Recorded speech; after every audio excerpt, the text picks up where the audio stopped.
Well, second day of the third test between England and New Zealand at Trent Bridge. And actually, I want to whisper it because I don't want to jinx it, but a pretty good day for England, actually. I think, looking at it, kind of almost a kind of perfect second day for England, really. They polished off New Zealand for under 450, which didn't look like it was remotely possible up until about 5 o'clock yesterday. And then they're over like 200 for two.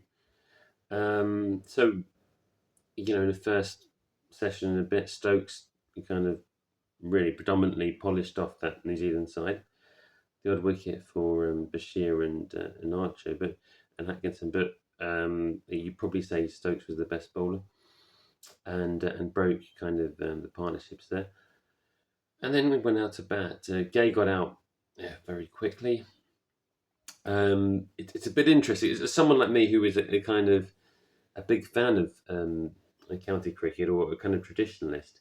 I do have to concede that the way Gay has played in his kind of Test career so far does belie the fact that the standard in county cricket is kind of a kind of much worse than international in the sense where he's getting out to balls that you wouldn't normally get out with in Test cricket. It's kind of like he's not used to pace, or he's not used to certain deliveries, or he's not used to a certain way of bowling.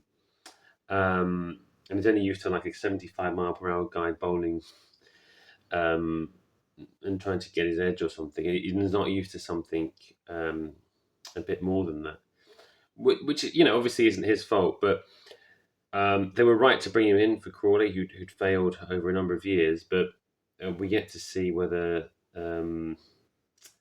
Gay is the kind of future for England. But we'll see. Hopefully, he does something else later.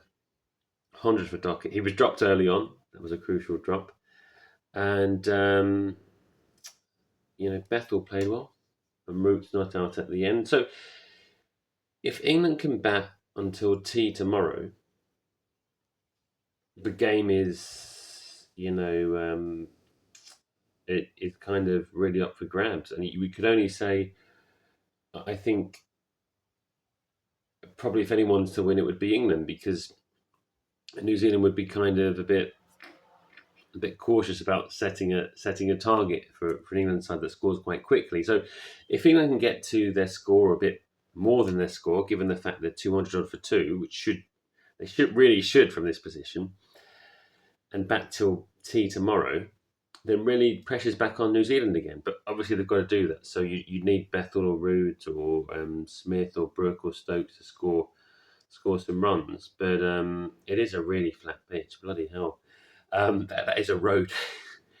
That was like batting on the M25. So we'll see. It'd be interesting if England can bat till tea tomorrow.